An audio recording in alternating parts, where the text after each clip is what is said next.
This is Dateline News and Conversation.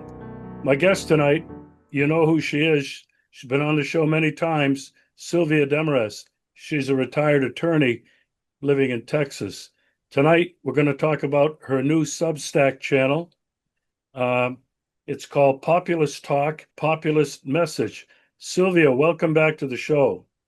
Hey, Regis, how you doing? Well, I'm doing great, and I'm always happy to be with you. I really want to introduce you tonight to this audience. Many people know you, many don't, but I want to give you an opportunity to share with our viewers your new venture into blogging and Substack. What motivated you to do that? And tell me a little bit about the title and how you arrived at that. And the reason I decided to do it, Regis, was because we're back in the same situation that was in effect in the late 1900s when the populist movement got started. And that situation is there's an extreme concentration of wealth and power, monopolization is out of control, and working people, once again, are having a very difficult time making a living. And so I have always been a student of history, and I have been a great admirer of the populist movement. And so I thought it would be a good idea to reintroduce that movement to the American people because a similar movement is needed today, as occurred in the late 1900s. And I want your audience to understand that this is probably one, if not the most, one of the most significant movements in the history of the United States because it had a fundamental impact on democracy, increasing democracy, uh, combating monopolization, introducing the idea of fundamental fairness in economics, and through that process, ended up essentially restructuring the American economy, leading to the rise of the middle class. So it's a very important movement. And I think it's time for the American people to be reintroduced to it because it's time for another populist movement. Um, I want you to tell me a little bit about the history of this populism before the founding of this country. I was reading in one of your articles that this concept is not something new or that was brought from England to the United States by the founding fathers. Tell me a little bit where there's evidence of where it was happening here in North America. Well, I think that we can almost say that many of the founding fathers were populists themselves because they reacted to the situation the way the 19th century populists did. And that is they studied history and they tried to come up with a way to organize a country that would lead to fundamental fairness. And so I would say that some of the founding fathers were populists, but the real populist movement got started in about 1860. And that was due to the situation that existed in the heartland. Most Americans were agrarians, they were farmers. Um, the United States was at that time an agrarian economy. It was on the gold standard, and gold was in limited supply. So that meant that there was not a lot of access to capital. And that negatively impacted people that worked the land and needed to sell their products because they had to borrow money in order to get seed stock and last through the year. And they had to ship their goods on the new railroads. And so they were very dependent on the local merchants and the railroad industry who were not treating them at all fairly. And this was also at a time when incredible monopolies were being formed throughout the United States. And it was characterized by incredible corruption, the trusts and all of that. So the populists decided that it was time for them to educate themselves and to come up with a way to combat the situation. That's exactly what they did.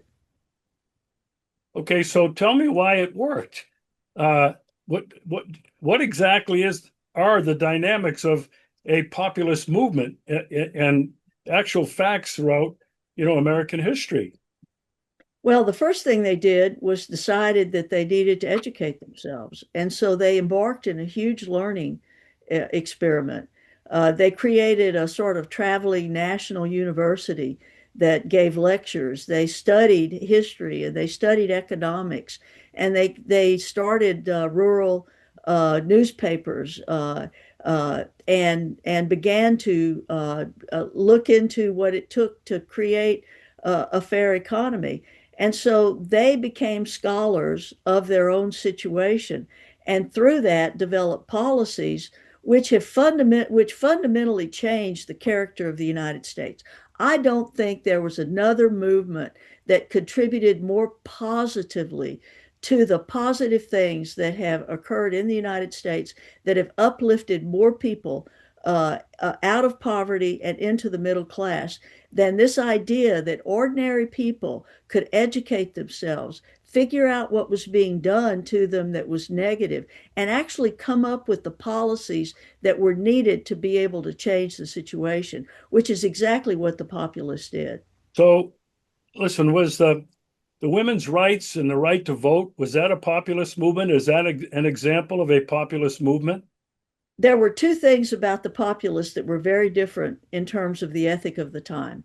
The first was that women were part of the populist movement. They were leaders, and they were treated equally with the men in many, many different respects. In fact, the populists were the ones that initiated the idea that women's suffrage should be the law of the land. And the other thing that they did, which was very unusual, is that not all populists, but many populists decided to form an association with black farmers throughout the South in order to be able to advance the populist movement. And that went very much against the ethic of the time. And it was very, very, very effective. So effective that it caused a backlash that led to what we call Jim Crow. Wow. So, would you describe the labor movement, labor unions, as an outgrowth of this populist movement in the United States?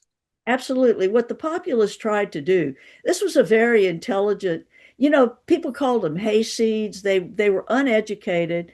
It was really the first movement in the United States that demanded that people have access to education, have access to knowledge, have access to information, have access to books. And the populists were very, very much embedded in this idea that there should be mass literacy, and that people would be able to learn and to grow and to come up with the ideas that would be needed to be able to reform the system. And so in doing that, they made alliances all across the board. They aligned with labor, they aligned with small businesses, they aligned with women, they aligned with black farmers, in order to create what was to be a working class movement that would actually take over politics in the United States. And I have to say, they came very, very close. They came so close that it freaked out the power structure to such a degree that they organized an entire backlash against the populist movement in order to destroy it and to end this idea that working people can manage their lives and manage the economy as well. And they did a pretty good job of coming up with policies.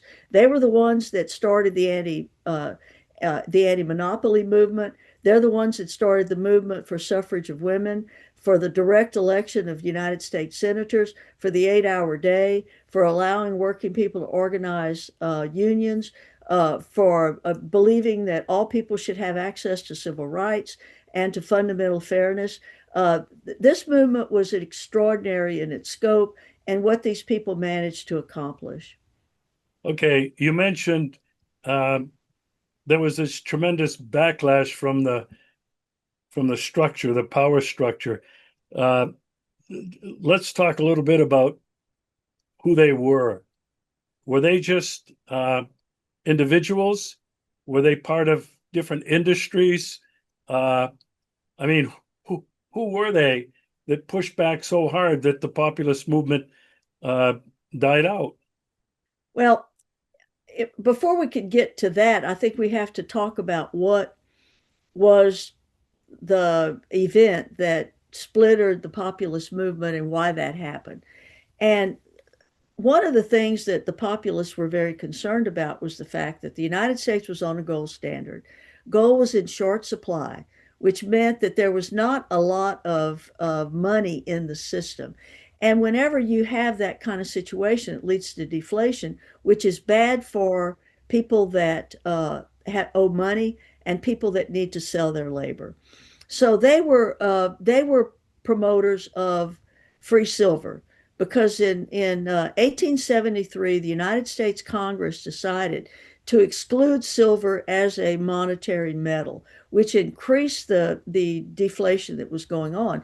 So the populists became free silver people. They also were the first ones who said, well, we could just issue currency based on the growth of the economy without it necessarily being tied to uh, a monetary metal. That was something that nobody had ever thought about before. So these people were free thinkers and very much ahead of their time. So what happened was in 1895 there was the Pullman strike, and the U.S. president at the time uh, called out the National Guard to shut down the strike. And so he was a Democrat, and so when the Democratic Party Congress was held, the party decided not to reappoint Grover Cleveland as their Democratic nominee, and it threw the entire caucus into complete chaos. And they decided to appoint a man by the name of William Jennings Bryan. Bryan was famous for his cross of gold speech. You shall not crucify me on this cross of gold. He was a free silver advocate, but he was also a Democrat.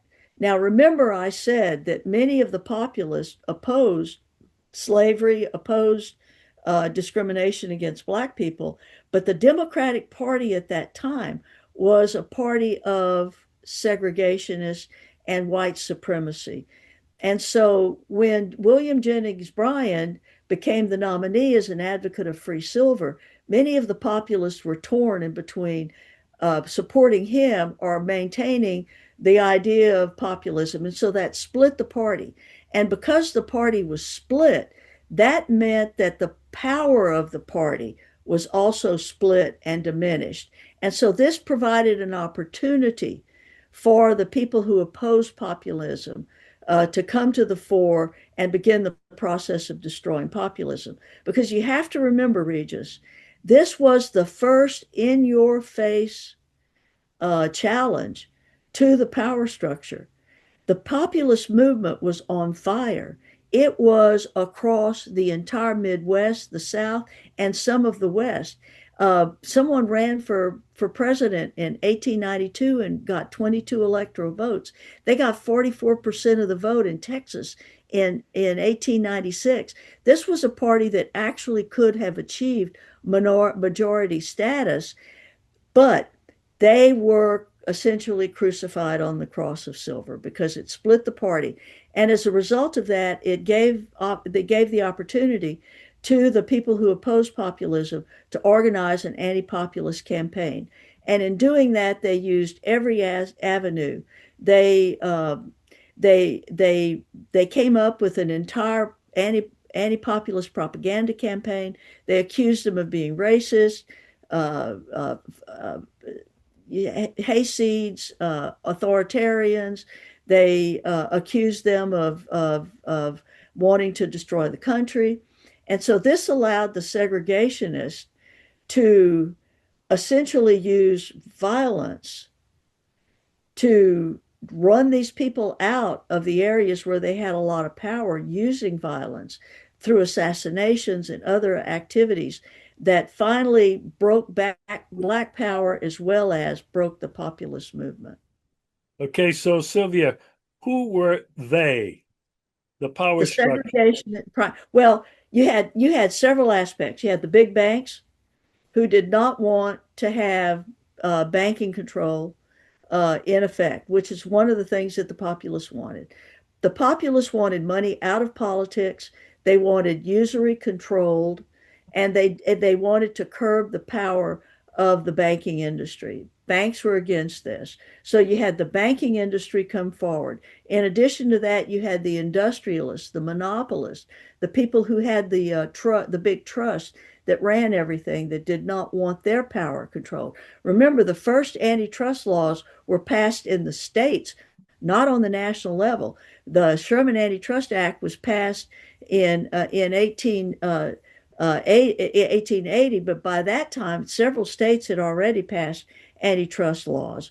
And so you had the major industrialists who were against it. They corral their people in the media to institute this propaganda campaign. And then finally, you had the segregationists in the South who feared an alliance of working poor white people and working black people would take control of the South over the segregationists. And so they decided that was when Jim Crow was instituted. Before that, there were really not a lot of controls on the ability of white and black people to mingle with each other, to have discussions, to engage in political discussions. Well, after the federal election of 1896, the segregationists decided to use direct action in the form of violence to make sure that there would never be another alliance of white farmers and black farmers. There would never be another alliance of white and black people in order to take away their power in the South. In fact, Martin Luther King, after the Selma March in 1965, gave a speech where he acknowledged that it was the opposition to populism that created the Jim Crow South, that the segregationists of the South infected the white working class with this idea of racial superiority in order to make sure that there could never be another populist movement that would challenge their power. And by using violence, including assassinations, they made sure that people were too afraid to run for office, that black people were too afraid to try to go vote.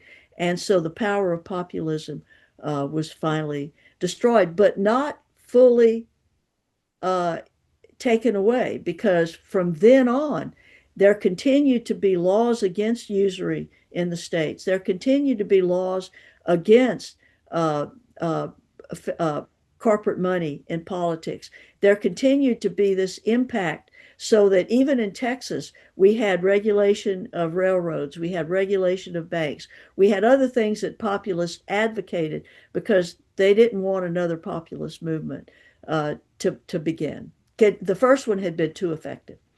So I want to know, is populism still alive? And I'm thinking about massive nonviolent uh, protests, uh, resistance that we've witnessed in our lifetime, going back to the Vietnam War. Uh, and even today, there seems to be a groundswell of people, populist movement against never-ending wars, against what's going on in Gaza. Are these are they remnants of the populist movement? Populism never went away. Populism has always remained very potent in the United States. In fact, every single effective people's movement has been a populist movement. Whether you're talking about the antitrust movement, whether you're talking about the New Deal, whether you're talking about the civil rights movement, those were all populist movements. But I have to make something clear, Regis. And that's one of the reasons why I started this Substack. Divide and conquer is a very effective strategy, and it is being used very effectively to divide people and to keep them from recognizing that there's far more that unites us than divides us. You can protest all you want. You're never going to get anywhere. You've got to go back and do what the populists did. And that is, number one, they educated themselves. And after educating themselves, they came up with policies. And after coming up with policies, they began the process of organizing, of educating more and more people on why these policies were needed and what these policies would actually do to benefit them in their lives. And they built a movement over a long period of time that finally burst onto the scene as a political party and became the first movement from the bottom up that actually changed the way economics and politics was done in this country. We need to do that again, and we need to do it in the way that the populists did it. And the first thing we need to do is we need to have a great uh, education effort to inform people about history and about what's going on and about what the things are that are impacting their lives. And in order to do that, we're going to have people recognize that there has been a longstanding campaign against populism, and there have been very effective techniques that have originated to divide people. People are being divided by issues that have nothing to do with what has impacts on their lives. One of the things that the populists decided to do early on was to not get involved in these social issues. The big social issue at that time was drinking and alcoholism and church going. The populists stayed out of that. They focused on the issues that mattered to them in their lives. Today, when you see polls, you see that there's a huge split between Republicans, Democrats, Independents. But if you look underneath the surface, the things that unite people uh, are agreed to across the board. You know, several of my Substacks have talked about why this is the case, and one of the main reasons why I decided to write this Substack was the fact that that power and wealth are so concentrated that basically 80% of the people in this country are living paycheck to paycheck with absolutely no control over their lives. And the reason for that is that everything has again been monopolized. And that did not occur by accident. And that was a strategy that was organized and put into effect over several decades. And so if there's going to be another populist movement, it's going to have to be a movement that is just as organized and just as educated on the issues.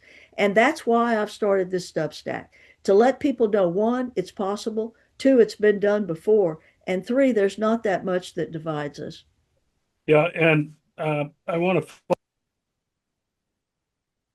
think, today people are protesting about terrorism. They're protesting about what's going on in Gaza. They're protesting about what's going on in across the EU, what's happening economically. They're protesting. I mean, there's uprisings everywhere. But I think one of the things that struck me that you mentioned that I think is so important and that's not being focused on. Maybe Occupy gave it a shot, but it's the impact on people's lives. And I think, Sylvia, from what you're saying, if 80% of the people in the country, or whatever percent, can just focus together on what is really happening in their lives, how they're suffering, how they feel they're being cheated, how they feel they're being excluded, um, would you say that this might be the basis or the foundation of a new populist movement in this country? Well, there already is a populist movement in this country. Unfortunately, it's not focused on the issues. Look, this idea of right and left, forget about it. There ain't no left left. You know, that's a used to be. That's number one. This idea of liberal and conservative, come on, man, what does that really mean? I mean, really, think about it. What does that mean? Democrat and Republican? Okay, but what does that really mean? What are any of these people doing that will actually impact your life? Populism elected Franklin Delano Roosevelt 4 times. They elected Truman 1 time. They kept Democrats in power for decades until the Democrats decided to abandon working people. and to abandon populism. Look, one of the first Substacks that I wrote was about the fact that 10% of wage earners in this country account for 50% of all spending in the economy. That's how concentrated wealth is. The bottom 50% might account for 5% of the spending in the economy. This is an indication that we are back in the same situation we were in the 19th century that led to the creation of the populist movement. Once again, monopolies rule the day. Once again, wealth dominates politics.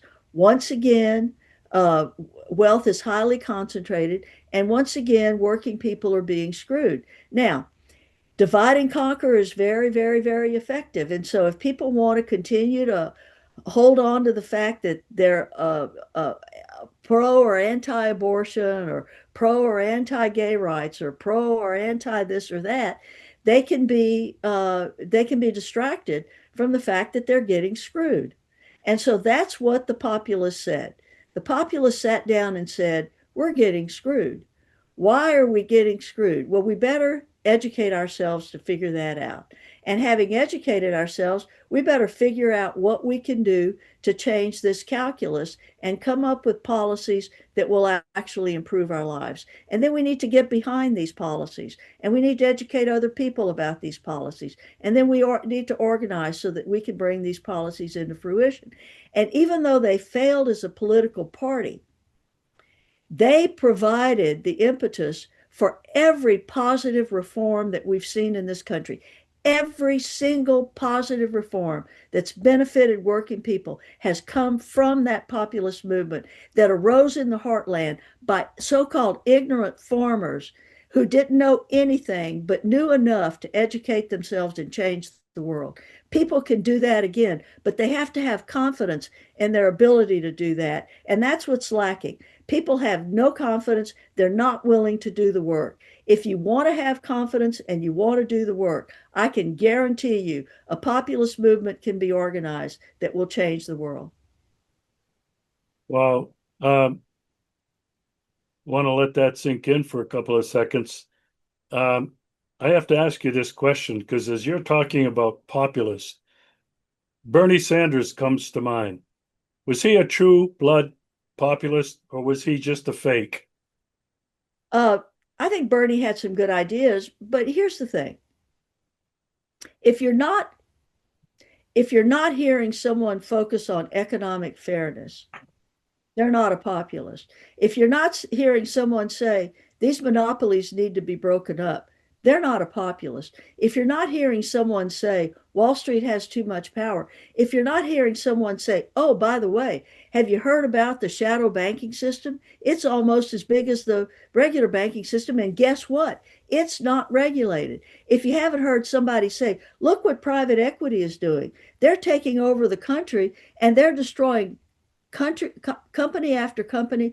They're throwing people out of work, they're lowering wages, and they're leaving behind the dregs of what used to be a thriving company. If you're not hearing people say, how much money are we spending on militarism and war?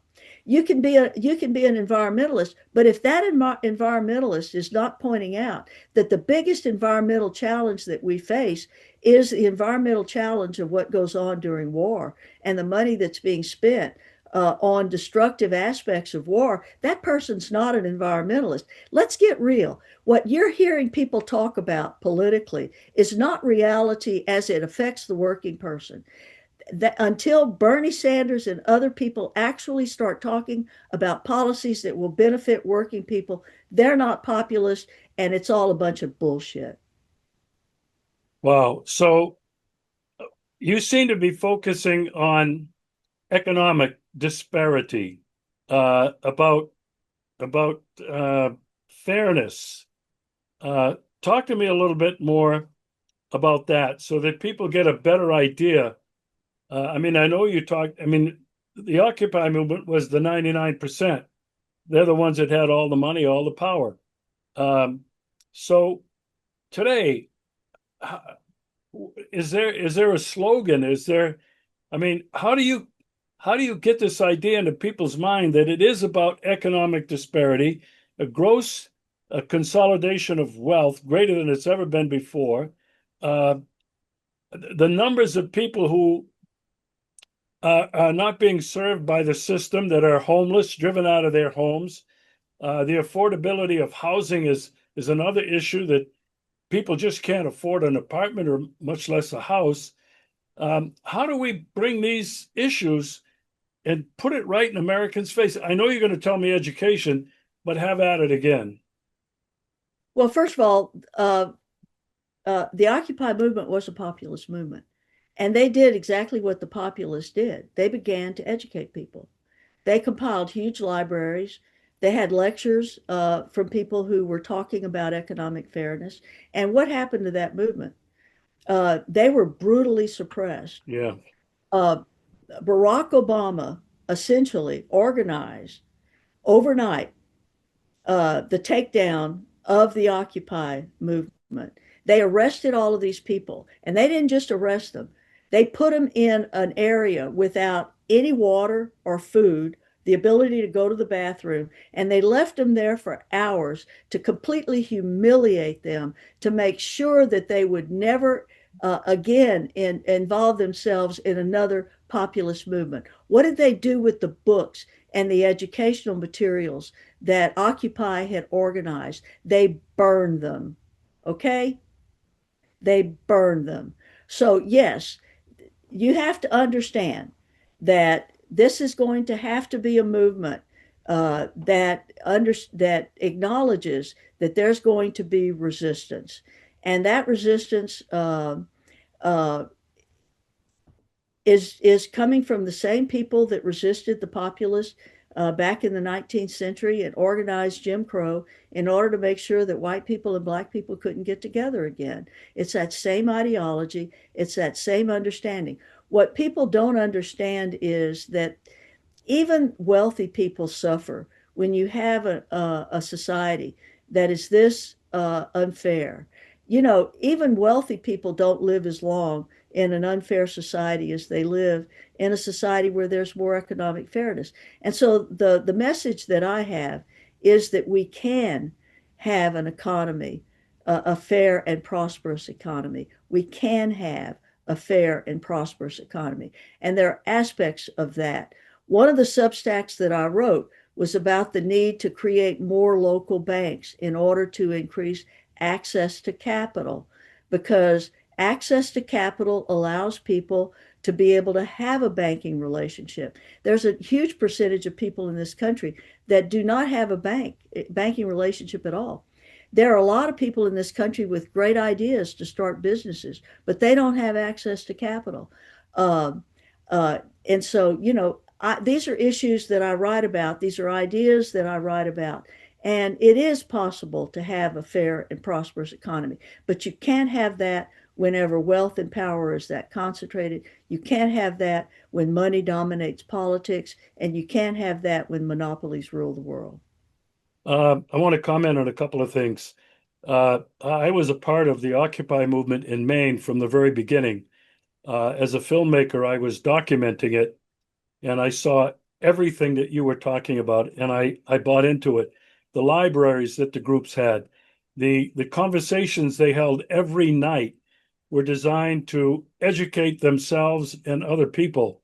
It was an amazing movement, and I was the first one to create an Occupy TV show on Portland, Maine's community access station with viewers, some 80,000 people. We did one show a month until they shut us. Well, they didn't shut us down. The way Portland, Maine handled it was not violently. The police worked with us, the city government worked with us, and the people just agreed to take down the camp so that they wouldn't be subject to the National Guard or somebody that Obama would send in to crush them, like happened in other places. So it was a very peaceful uh, resolution to the situation there. But I wanted to underline how important that was, and how so many people, working people, academics came. Um, Gosh, you're right. It was just a very Well, Obama. Unfortunately, Occupy, I think, probably made a mistake, and that was they kept the camps going too long. And that is what permitted the backlash to be acceptable. And so I don't know what they could have done differently in terms of expanding this, but you have to under you have to you have to understand several things. Number one, that you can't put all your eggs in one basket. If the Occupy movement was dependent upon occupying these areas and that was becoming contested, then that was a fundamental flaw that at some point in time was going to keep them from being able to expand. So, I'm an old lady. I ain't going to lead nothing, but I can provide some ideas and I can talk about my experience and my past and my education, which gives me the ability to look at these things and to explain it to other people. What we need to create a whole generation of leaders who are going to be able to spread out among the population and to keep this thing going no matter what happens to any single individual. Because we have two choices here, really. We can become essentially a technological totalitarian society where everything is monitored and controlled, and where if you step out of line, all of a sudden you can't eat, or whatever it is they're going to do. Or we can create a world that is equitable and fair. And I think the better alternative is to work for equity and fairness. And that's what the populists believed in. That's a message that they spread. And that's a message that took hold. You have to understand, Regis, there were whole areas of this country that were hotbeds of populism where everybody was a populist and everybody was talking about the same thing. We need to get that going in our urban areas where instead of people looking at their phones when they get together for dinner, they're talking to each other about what can be done to make their lives better, to allow them to be able to prosper in their lives. Because right now we have a whole generation of young people who are debt slaves in an effort to get an education and who have really no prospects for adequate employment. And that has to change. And so the only way that's going to change is if we can somehow reach these young people and tell them that there is an alternative, that if they will begin to educate themselves and to talk about these issues and to work with their peers, that they can put together a movement that will change the world. And that's the only alternative they have for a decent life. So I would urge them to do that. Yeah, I can't agree with you anymore. The difficulty is there's a lot of us that are out there doing this kind of thing that are in our generations, and there's not too many. I don't know of any young person or group of young people who are talking about fairness and equality and prosperity for everybody. The young people are all doing the geopolitical blogs that are so popular all over. But I want to come back to two things you Those are said. important. Those are important too, Regis. I mean, the fact that young people are engaged, I think, is a plus. I'm not going to criticize somebody for what they choose to become engaged in. If you're engaged, you're doing the right thing. What I would suggest is just expand that a little bit. And I was doing a podcast for a while and in April, and then I got an upper respiratory infection. I lost my voice, but I'm going to go back to podcasting. And what I want to try to tell people who are listening to this, if you do listen to this, if you know young people, have them watch and, have them subscribe to Populist Talk, populistmessage.substack.com. And I'm not the best writer in the world. And, I'm not necessary, but, I at least understand, I think, to a certain degree, what the issues are. And hopefully in the future, I can put these issues together in a way that can resonate with young people so that they begin to have an understanding of what it is that they need to do in order to change their world. Well, and that's why I wanted to have you back as a guest on the show, because I think what you're doing is something is so important and so fundamental. So this will not be the last. I told you in our private conversations that I hope to make this a regular weekly series with Sylvia Demarest, uh, and populist talk, populist message. I want to comment on something you said that I think is so important. You mentioned we need to have more local banks, and I belonged to a credit union for a number of years because I could not get service from Citibank, from Wells Fargo, uh, and then a friend of mine who used to be a former college baseball player and a prospect for Major League Baseball, a very bright guy. He started his own bank, and he got funding from people and whatever. And it wasn't a credit union, it was a bank. And it grew and it got very popular. I don't know what happened. It's been many years since that. Maybe he sold it. I don't know. But I think the point you made about access to capital, I think can only happen if you go local banks, local credit unions, because I did a whole Substack on that, and here's what, because and I went through the history, and so the history is basically this. And, Regis, I hope if we do these in the future, that we can focus on these individual issues that I've covered, and because we need to be a little bit more focused on these issues. Um, so the history is this: like in 1920, there were like 30,000 banks when the United States was a very small country, maybe 100,000 people. I mean, maybe 100 million people, maybe that. In 1970, there were 15,000. In 2000, there were 1,500.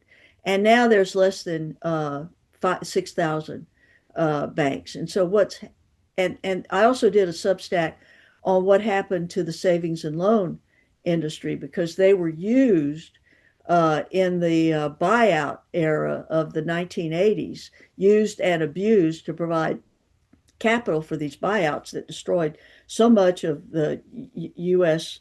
Corporate structure. And so the savings and loan kind of went away. So what we need are local banks and local savings and loan that are focused not on providing money for consumption, but are focused on providing money for entrepreneurship and local businesses, and to provide access to banking to the 15 to 20% of the people in this country that have no access to banks. But you have to remember, you're right. Who wants to be a customer of one of these big behemoths? Nobody knows who you are. Nobody gives a damn about what happens to you. It's very difficult to get any kind of service from these banks. It would be much better if we had. I suggested creating as a start at least 10,000 additional local banks. But the big banks are going to be opposed to that because they are going to lose customers.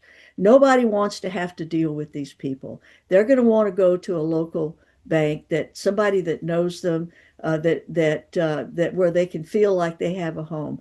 And this is all, the destruction of the local banks is all part of the monopolization process, because what it did was it destroyed access to capital.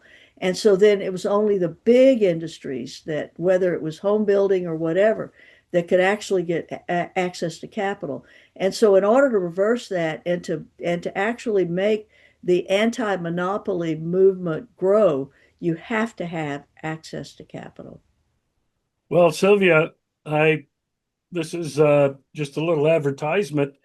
I hope we agreed before we even did this show that I would like to do one show a week with you based on the foundations, these foundational articles that you have written that, as you mentioned, have to be gone into in much more detail.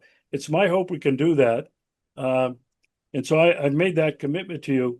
And for people that are listening and watching, I am going to put Sylvia's Substack link in the description, but I'm going to read it now in case anybody wants to get there sooner. It's all one word: populist talk, populist message .substack.com. So Sylvia, um, I can't thank you enough. You've got me really excited about this because as an old Occupy person, very much involved in that populist movement. You are bringing to light some things that are so important: the education, the ideas, the reaching out to a younger generation, um, local uh, local efforts. I think is so important. So, Sylvia, going to look forward to doing this again. I think you're gonna be away next week, but we'll do it the following week, and we'll continue to dig down and to help you gain more traction on your Substack channel, because I can't wait to get into some of these other topics. Thanks so much, Sylvia. Thank you, Regis.